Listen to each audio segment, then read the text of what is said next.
Hi everyone, I'm Gary Summers and welcome to our continuing interview series with wellness professionals. So before I get my next guest on who's going to do a presentation for you today, let me just read out a little bit about Tammy Sheppard. Tammy is an accredited coach, mediator, certified emotional intelligence assessor, and seasoned HR professional with specialized training in coaching abrasive leaders. She is passionate about helping organizations build respectful workplace cultures and effectively manage destructive conflict. Her services include coaching, mediation, workplace assessments, workplace investigations, workplace restoration, and training workshops. The title of Tammy's presentation today is Getting Unstuck When in Conflict. Hello everybody. As Gary introduced me, I'm doing a topic tonight called Getting Unstuck When in Conflict.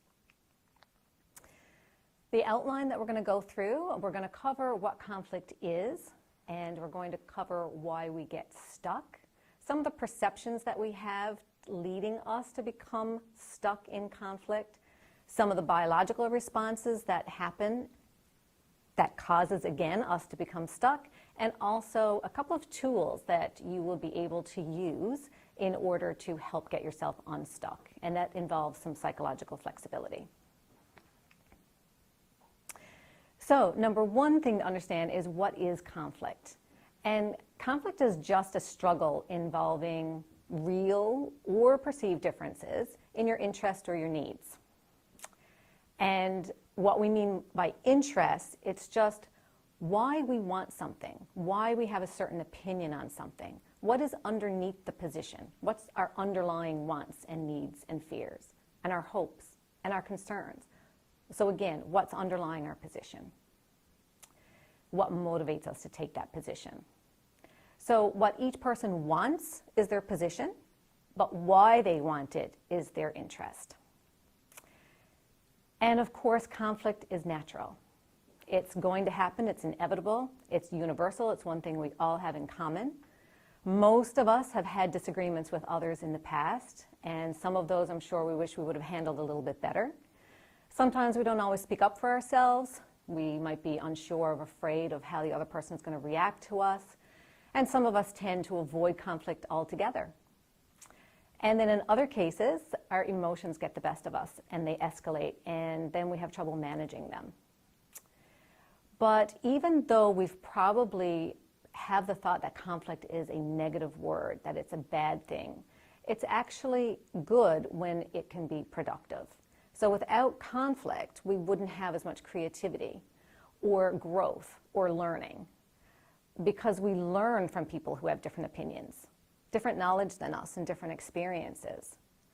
So conflict doesn't have to be about negative confrontations, but again, we've been taught that way. We've been taught as growing up that as children, get along, play in the sandbox, ignore our concerns basically. Or the other approach we've been taught is approach conflict aggressively. So for those of us who avoid conflict or have that tendency, it's often because we fear loss of love, we fear loss of approval. But actually, when we can clarify those boundaries, it can make it a lot easier for people to understand what our needs are, which is important. So basically, it's not the conflict itself that's causing the issue. It's mainly how we respond to it. So that's going to determine whether the situation is going to have constructive or destructive results. So interpersonal conflict, which is what I deal with mostly, that occurs when we perceive that our values, our needs, or our identity are challenged.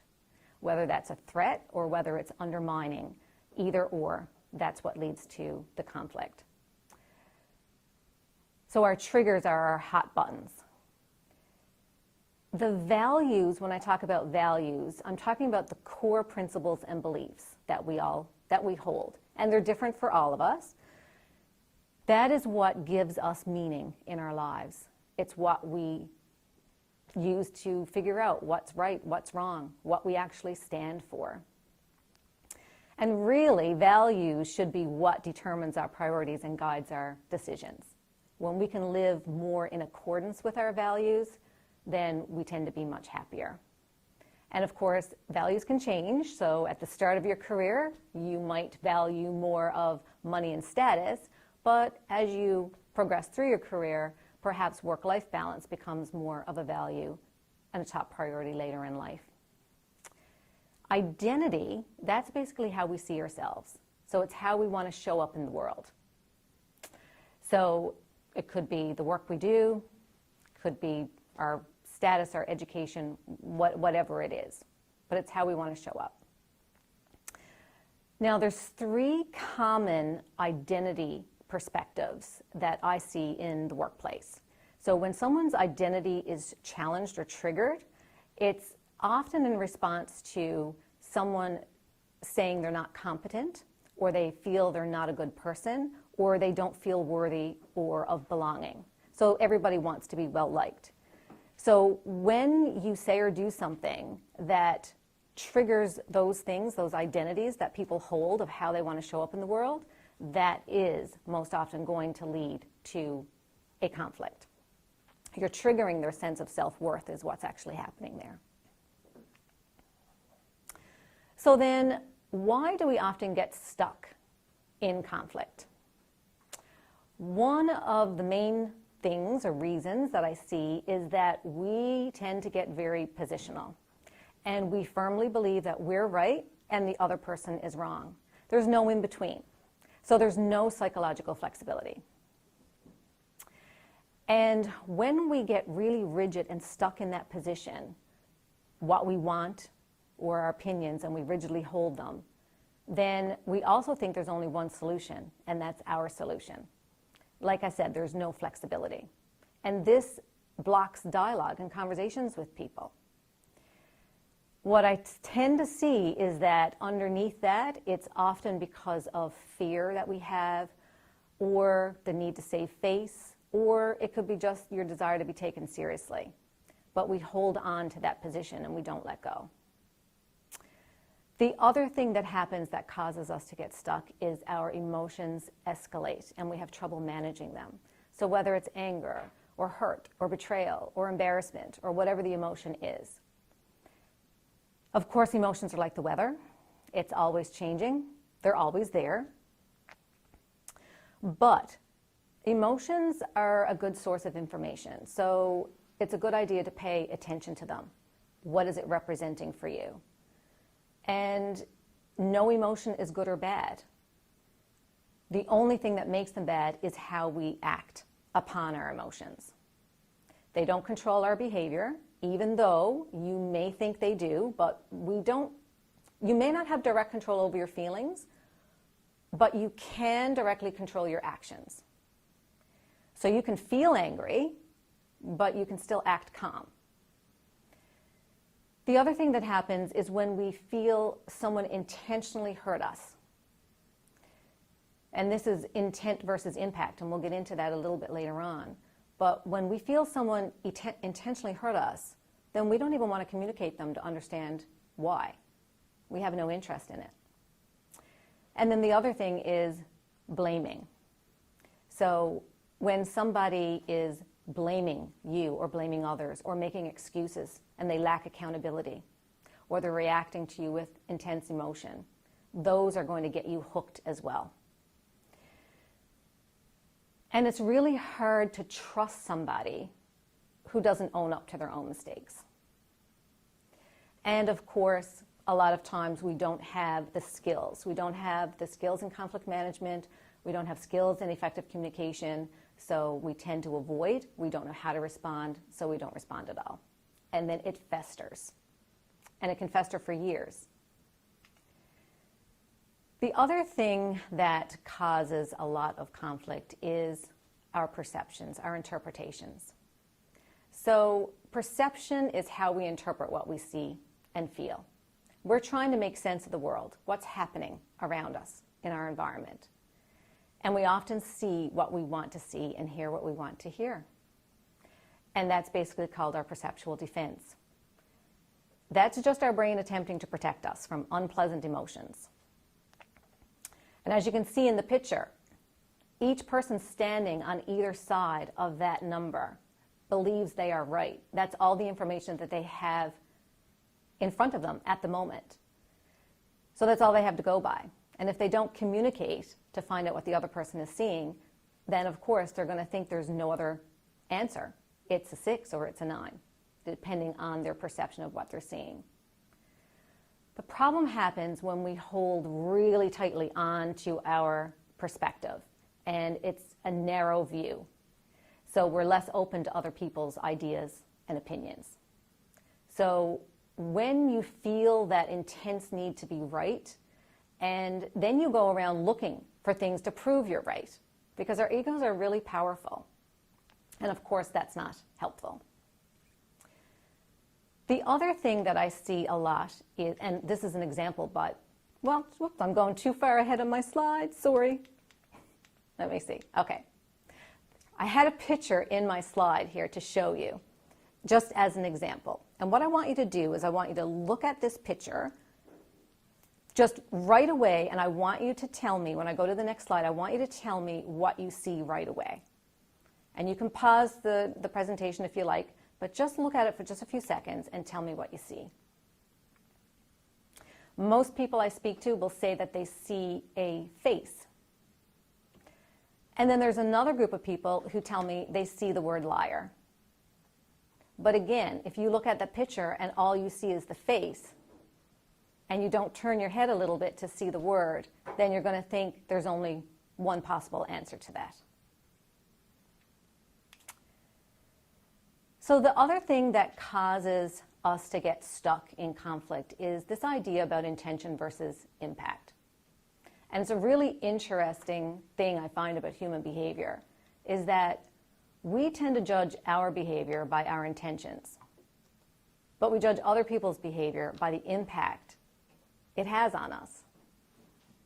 So when we get hurt or offended by what someone says or does, we think the other person meant to hurt us. And the more we're hurt or offended, the greater the impact, the more we think they meant it.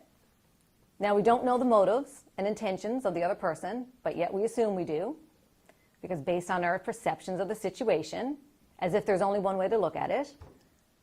So we can get into the mode of blaming or accusing others for how we interpret a situation too. And we may even tell them what we think their intentions are, as if we knew that for sure. We tend to focus sometimes so much on how we are affected, we find it really hard to think logically about other possible rational explanations. But yet, when our intentions are good, we assume our actions will have a good impact on the other person. And when our actions hurt or offend someone, we have difficulty believing that or accepting it because it's not what we intended. So it's like someone saying to us, you know, what you just said or did really hurt or offended me. And then we reply, no, it didn't. So we might not say that, but it's often what we think, because we don't give the same benefit of the doubt to the other person by considering that they may not have intended to hurt us. So this fundamental attribution error also occurs, and that's what's known in psychology as when we blame situational factors for problems that we cause. And that's, of course, to minimize any fault of ours. Or we assign blame to someone without considering any external situational factors. We tend to make it about some personal character, flaw of theirs. So some examples of this, like if we have a car accident, we readily attribute it to some external factor, such as bad weather or road conditions. But if someone else gets into a car accident, we may quickly assume they were speeding or not paying attention without even knowing what actually caused us. And if you're a parent, you would have likely noticed this happen when your child received a low mark on an assignment or a test in school. If they brought home a good mark, it's because they studied hard. At least that's what they'll tell you. But if they got a bad mark, it's because the teacher didn't cover the material, or the test was unfair because it had too many tricky questions, etc. Again, it's just another way our brains are attempting to protect us against unpleasant emotions. So this is my very complicated diagram of the brain. A very quick biology lesson here. So this graphic is just showing there's a left hemisphere, there's a right hemisphere. The left one, as you can see, everyone busily working in their cubicles. It's the logical brain.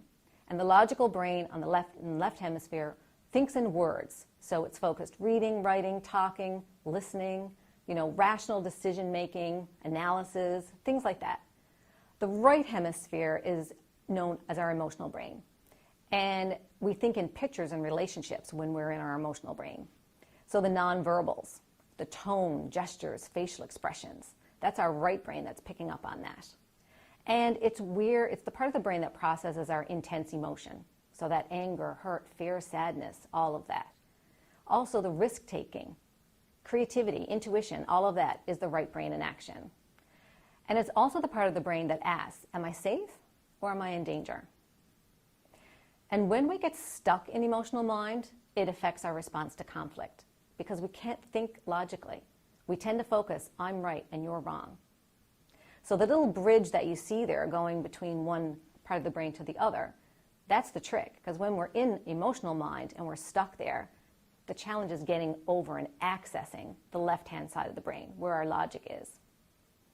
Because when we're in right brain, our judgment's clouded and we can react aggressively, especially if we feel we've been really wronged in some way. And if there's a pattern of aggressive behavior, that becomes actually a habit, and our brain can become biologically wired for that. Those neural synapses are at work creating those pathways that aren't helpful. So our emotional response to stress, we've all heard of the fight or flight response. So in one part of the brain, you'll see here in this diagram, you have the learning or thinking brain, the prefrontal cortex, and you can see the limbic system. So most dangers that we experience today, in the workplace, for example, they're not physical threats. They are dangers that we perceive, like rejection or job loss. It could be terminal illness. It could be just paying bills. Psychological threats can include threats to your competence, your intelligence, your initiatives, your goals, your objectives, things like that. But the brain's limbic system doesn't differentiate between physical and psychological threats. It's just a perceived threat. Now, your prefrontal cortex can override. Okay, so when you are in extreme stress or you perceive a huge danger, your limbic system is what takes over. So your amygdala is what acts up. And when you feel that anger, aggression, or fear, that amygdala can hijack control of your response to stress. So it will actually shut off access to your thinking brain, the prefrontal cortex. It's gone, it's offline. And when this happens, when you can't access that thinking part of your brain, that's what's going to result in that sudden, illogical, the overreaction that you can have, that fight or flight, the aggressive responses. It could be shouting. You could be calling someone names. You could be publicly humiliating someone, gossiping about them, threatening them. So when this happens, it's referred to as an amygdala hijack.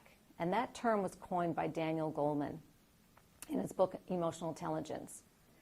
And basically he said there's 3 signs of an amygdala hijack happening. So 1, you're going to have a strong emotional reaction.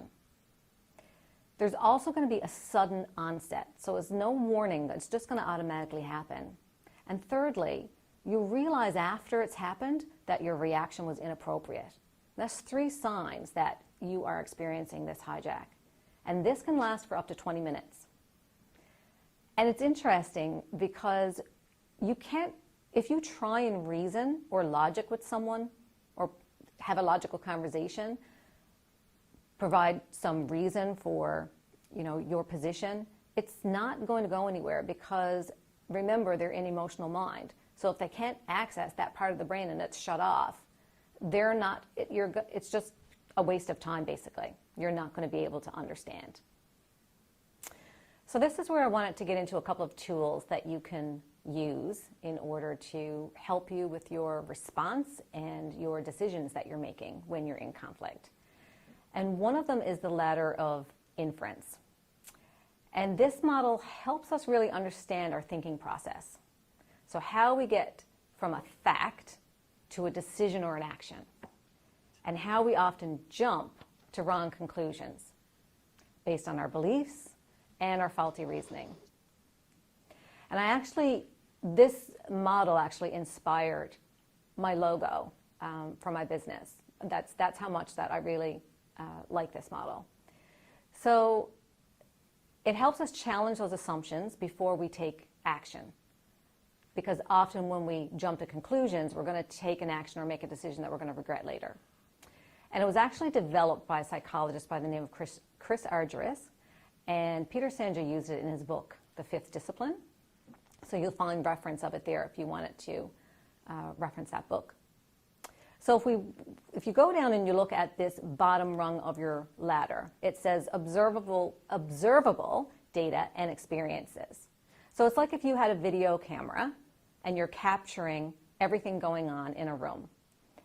But our brains cannot take in as much information as what a video camera can. So we're going to select certain information. We're going to focus in on certain things because we can't take it all in. So we're going to select certain data and from what you observe, and then you're going to add meaning to it. So now as you can see, we're moving up our ladder now. Okay, so we're going to see things, observe them, we're going to select data. Now we're going to add meaning or interpretation to what we see. Then we're going to make assumptions about it. And then we're going to draw conclusions. Now, the beliefs that we have come in at this point. So after we've come all that way, we're drawing our conclusions, we're going to adopt certain beliefs about everything so far. And then we're going to take our action. So that is the way we come from what we see and how we reach our decision or action. The problem is, and of course when we get to the action, we take that action because we think it's right, it's based on what we believe. The problem is we jump to conclusions because we ignore facts. We skip steps in this reasoning process. And it happens when we think our beliefs are the truth, and the truth is obvious to us. So in a workplace, if you believe that you'll see this reflexive loop here, and it says our beliefs affect what data that we select next time. So when you get to this action, what happens is that you have this reflexive loop going so that, let's say at work, you believe your coworker is a bad person, okay?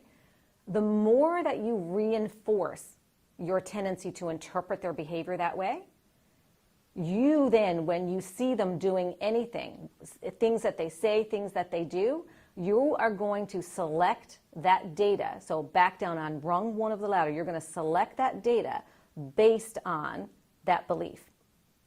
And this is going to happen automatically. So now, not only can your brain not capture all that information available to it, now because of your beliefs, you are going to be selective and you are going to just focus in and interpret the information in the way that your perspective is, obviously. And this is what's known, of course, of confirmation bias as well. So what we need to do is shift our judgment to curiosity. We need to focus on understanding more about a situation before we take the action.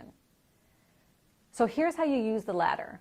So from whatever step in your reasoning process that you are, okay, so from wherever your current rung is, you're going to analyze your reasoning and you're going to work yourself back down the ladder to help you trace whatever facts and reality that you're actually working with. And at each rung, as you go back down the ladder, you're going to ask yourself, like, what are you thinking and why?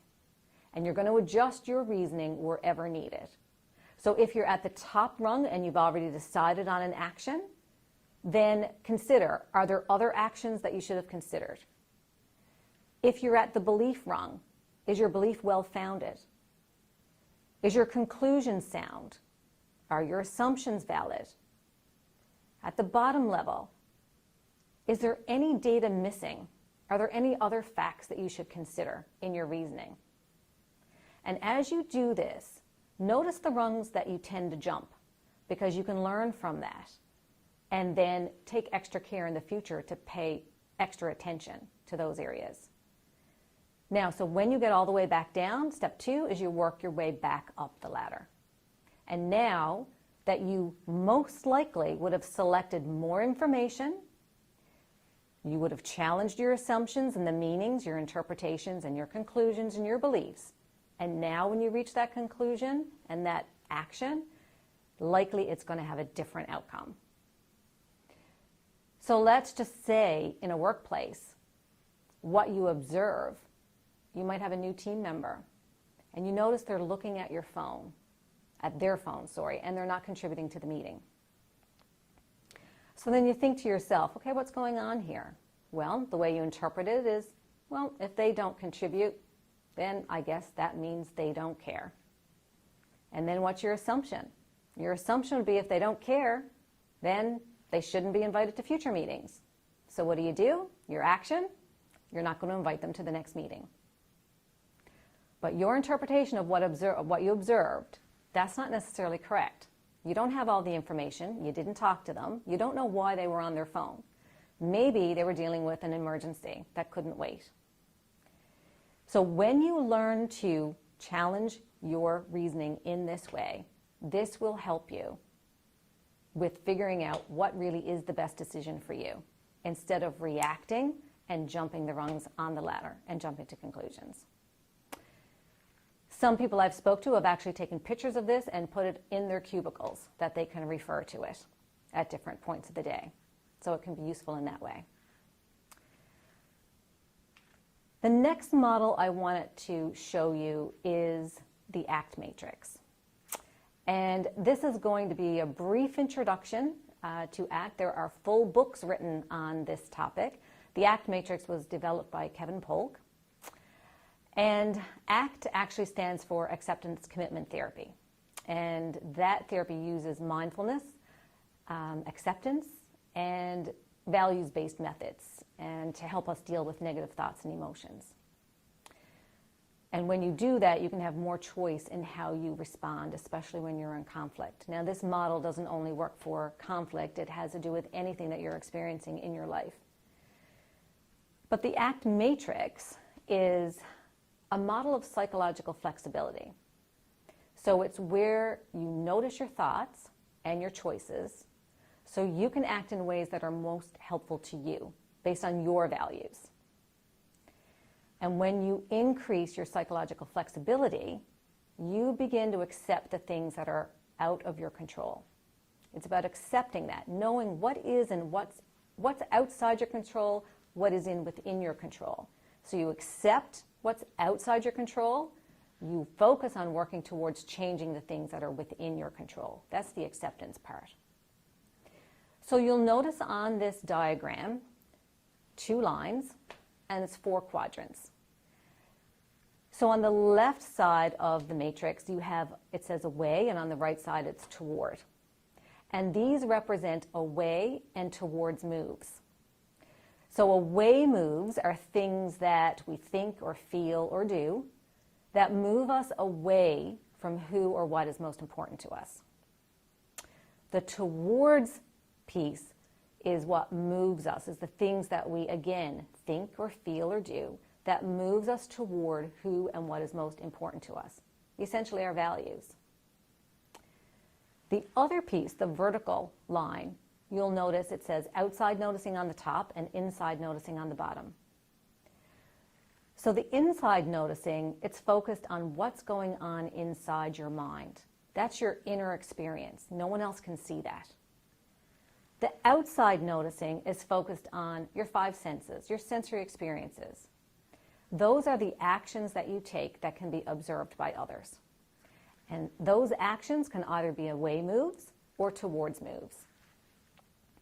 And then the little circle that you see in the middle there, me noticing, that's about increasing your psychological flexibility.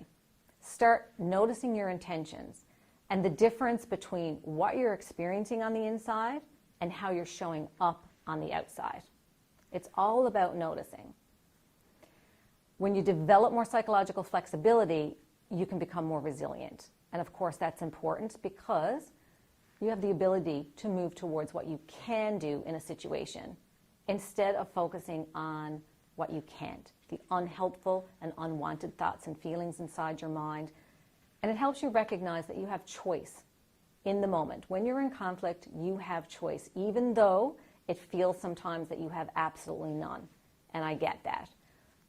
So quadrant 1, what I'll call the lower right here, so the toward and the inside noticing. If I could point to it on the screen, I would. But so this first quadrant here is where, if you're using this matrix, what you do is you start in that quadrant.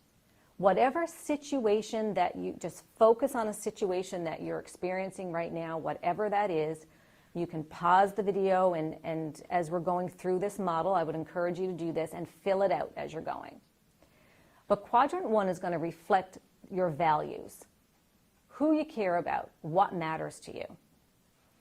Quadrant 2, to the left of that, still on the bottom piece of this model, that is going to focus on the unwanted stuff, the inside stuff. No one else can see, your thoughts and feelings, but it gets in the way of you moving towards what you want.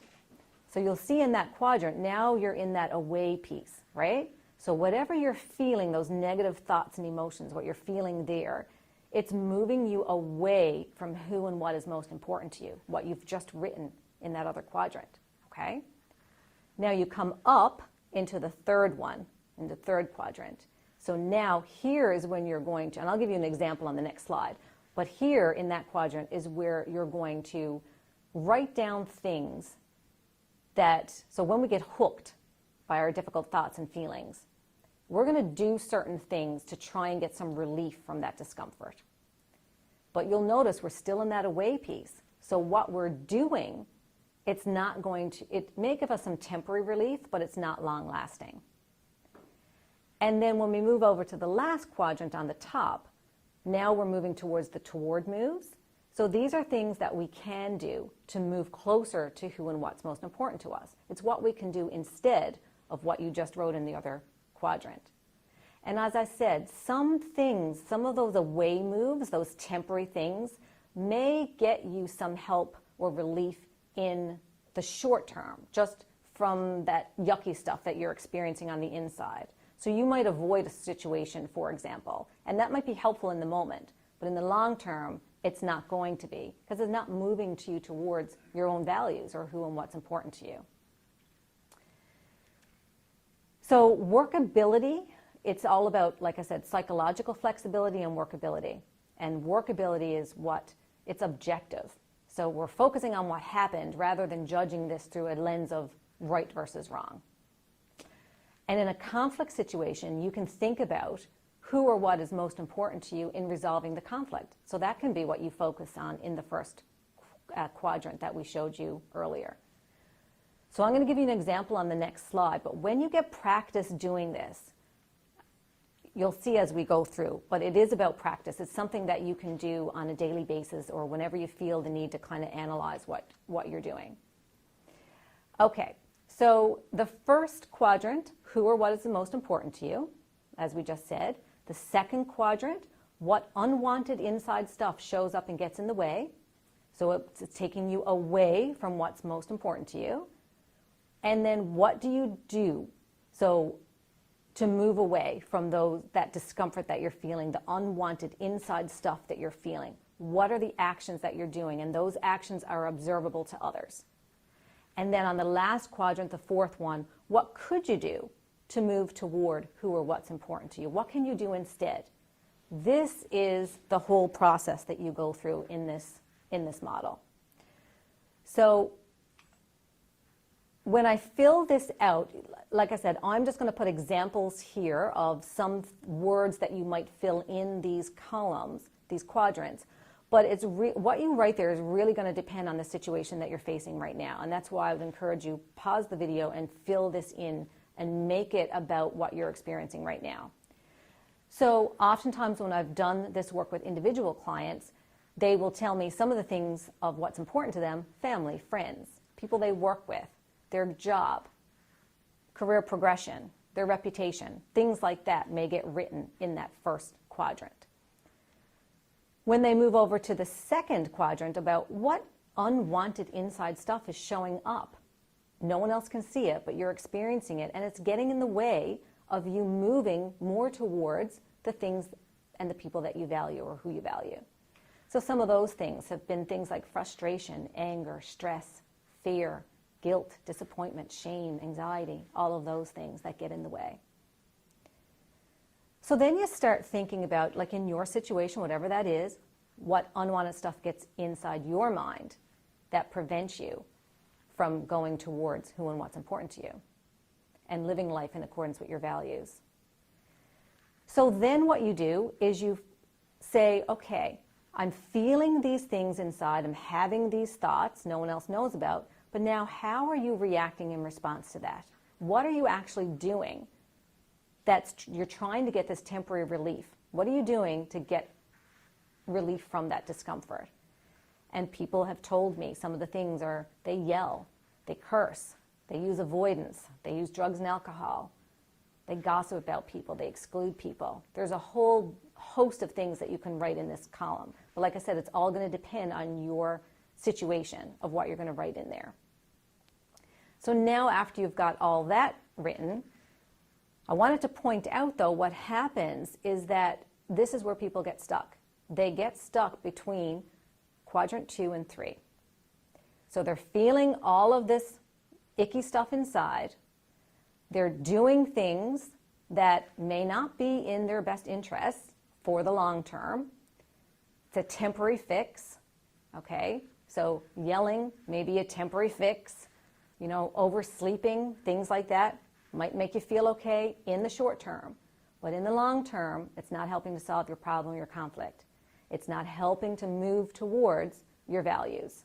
And that's where you want to get. And you get stuck in this loop going back and forth between I'm doing these short-term temporary fixes, I'm feeling okay for the moment, but guess what? Now I feel worse. And then you go back and you do another temporary fix, and now you feel worse again. You're not feeling better in the long term. So then what your task is to think about what can you do differently? What can you do instead that's going to be long-term, that's going to move you more towards what's important to you and who's important? So some of the things people have told me are they're going to talk it out. They're going to exercise more, take better care of themselves, deep breathing exercises. They're going to listen more intently, do active listening when in conflict, because they tend to shut people off and just focus on what they want to say instead of really listening and understanding what the other person is saying. Again, there is a whole host of things that you can write in these quadrants. These are just little examples. So whatever your situation is, bring it to mind, pause, go through and fill in these quadrants and make it personal for you. And the more practice that you get doing this, you practice slowing down, taking notice, what's happening in the present moment, and using all of your senses, and then choosing your reaction, because you do have control over what you do in the moment, even though it may feel like you don't. So we'll just end this off here tonight because I am at time, I believe, but some of my favorite quotes here one is by Henry Ford. He said, whether you think you can or you think you can't, you're right. Wayne Dyer said, when you change the way you think about things, the things you think about change. And I love Maya Angelou's quote. She said, I've learned people will forget what you did, they'll forget what you said, but they'll never forget how you made them feel. And that's so true. So some of the resources, if you want to read a really easy to read book, it has graphics in it, easy to understand, lots of techniques and more information about not necessarily using the matrix, but about mindfulness, acceptance, about ways that you can defuse from negative thoughts and emotions. Great book is the Happiness Trap Pocket Book. And there's also just a short video on hooks, how you get triggered and things like that, and unhooking yourself. And there's a YouTube link there if you want to key that in. And with that, I'll just present my information to contact me if you want to give me if you have questions, or you want to reach out to me for commentary, or you have feedback to give me, I'd love to hear from you. And thank you very much, and I hope this benefited you in some way.